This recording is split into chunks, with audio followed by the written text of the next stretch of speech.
Well, howdy do, Mr. James LaFond. This is TB Wright, and we had a range of topics that we wanted to discuss, and there was one that was biting at us that we just forgot. We had, said, let's make sure we talk about it, and it escaped us. So today, on the way in, it hit me. Crab cakes, Maryland crab cakes at that.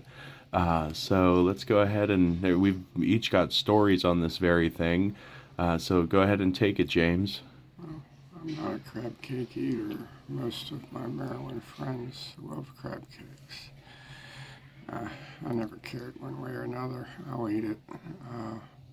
But you had some observations about good crab cakes. Yes. And I have an observation that answers why. Okay, very good. For yours. So, my observation, I had lived in Maryland for 8 years, and of course, you're going to taste many a crab cake in different settings.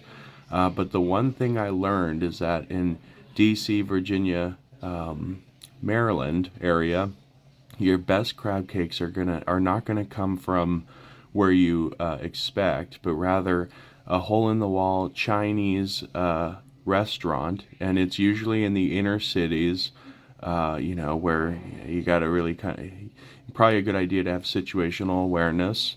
There's the bulletproof glass, and these are Chinese takeouts slash submarine sandwich stores. So they'll kind of combine the two. And look, like if you're going there, do not do not underestimate these places.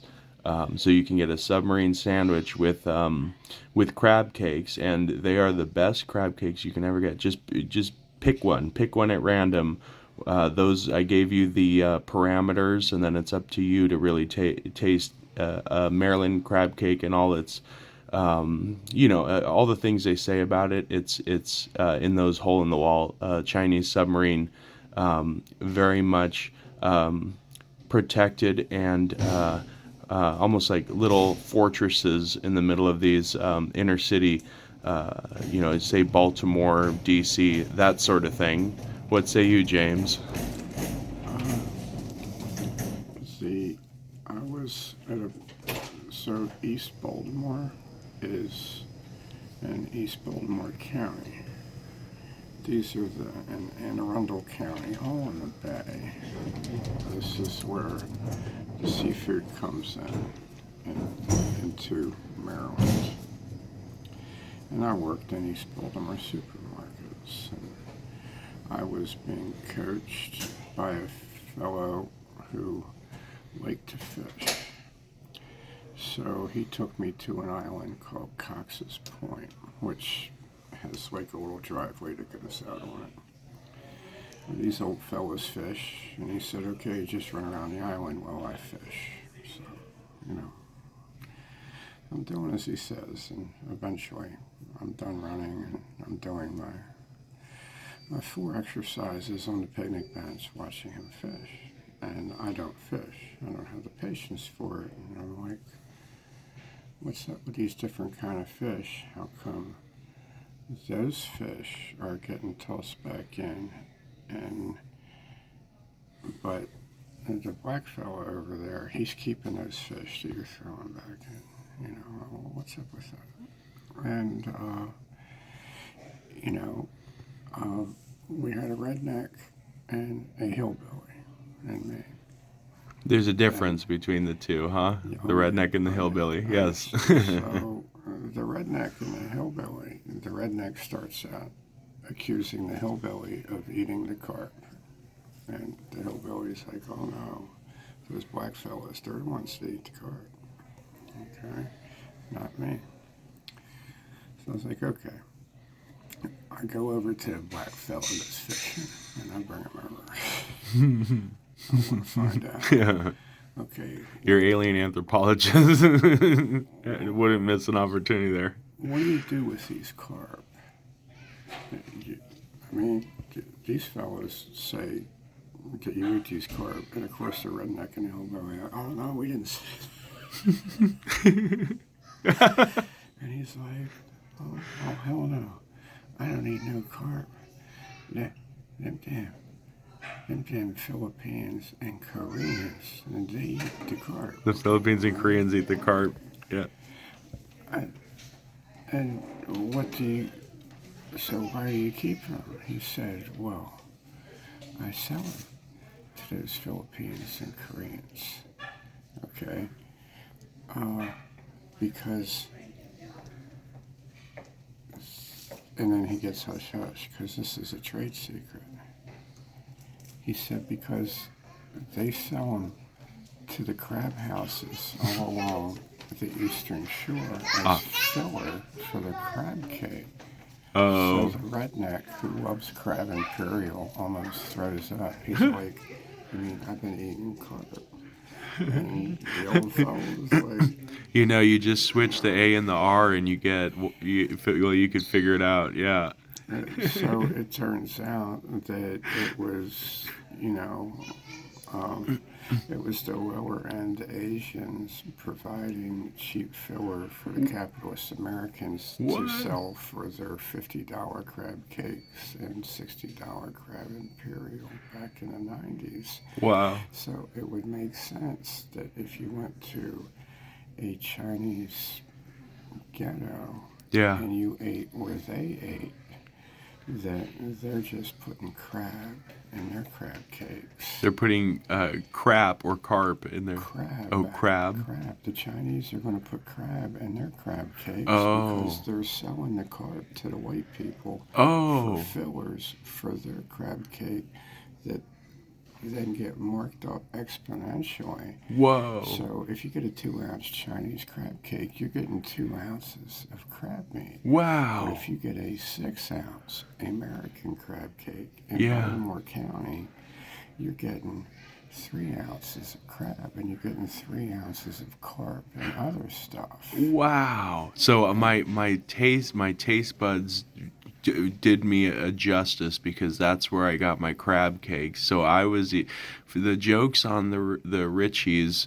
I've been eating real crab cakes this whole time, and y'all have been eating the equivalent, the crab cake equivalent of mock turtle soup, you know. But so yeah, mock turtle soup being a Victorian era dish. It's a very long article.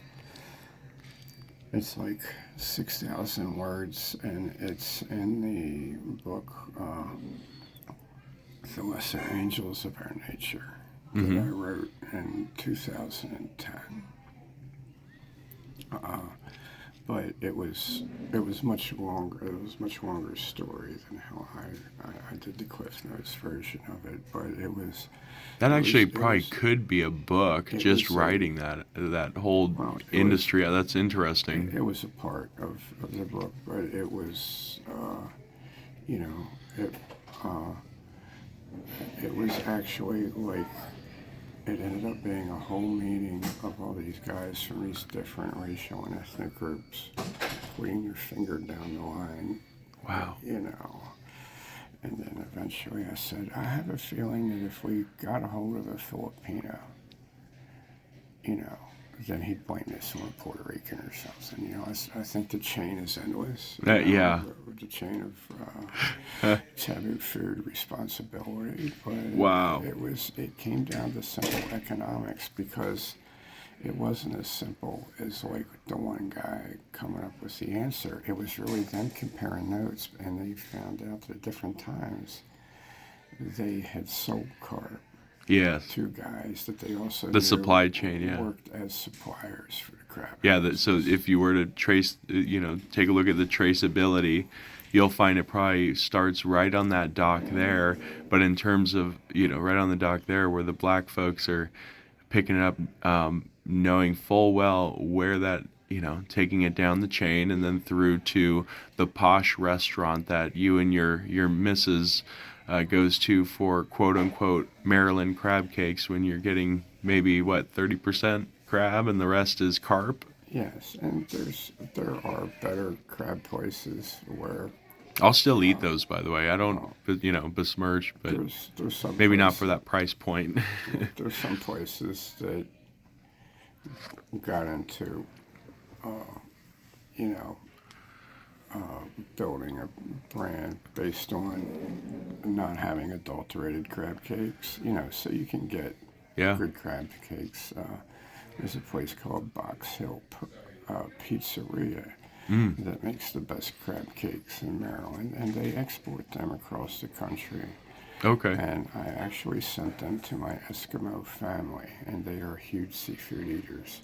They would know if there was any fillers in those crab cakes, and I Yeah. sent them those crab cakes, and they said they were the best crab cakes they ever had.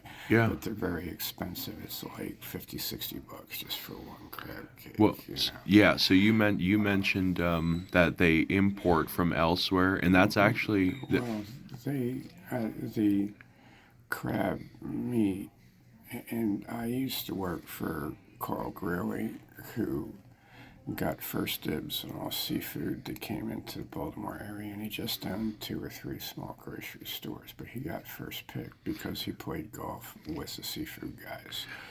But the crabs in Maryland that you get steamed, Mm-hmm. they all come from Texas. Okay. Wow. If you get steamed crabs in the Crab House in Maryland, they all come from Texas. The Maryland crab cakes, that crab meat that we would sell in a 1-pint container, and we would have to lock it in a refrigerator. And after the person paid for it, the seafood clerk would bring it up because it's the highest theft item in town. Mm. It could be $20 just for this 1 pint of crab meat. And that's back in those days. Yeah. That is, this is 10 years ago. Yeah. Now that was Maryland crab, and it would be picked by Central American women that worked in Maryland picking the crabs, Yeah.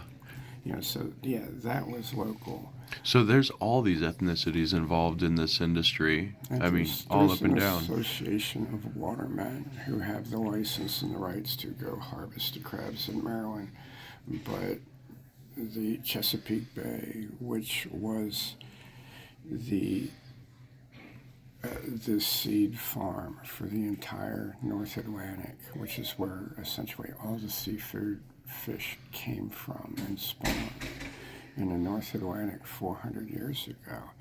It has been so compromised that I don't even think you can get edible oysters out of it anymore.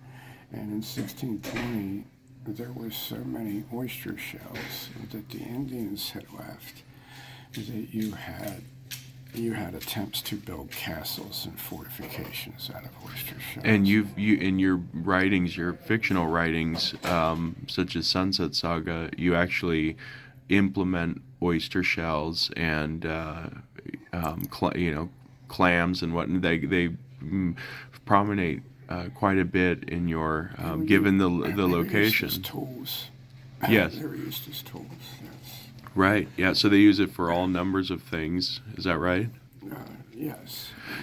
I'm just learning. You could if one had the time and the inclination. What you're describing, this whole Maryland crab cake thing, you could really build it out into an interesting, like a nonfiction piece that probably spirals into all kinds of different directions.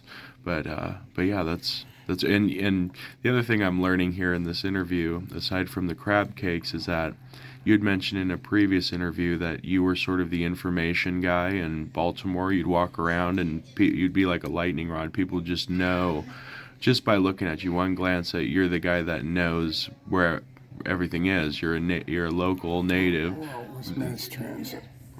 With finding one's way. In regards to taking the buses, I eventually became that guy. Just with bus stops. Oh, okay, yeah.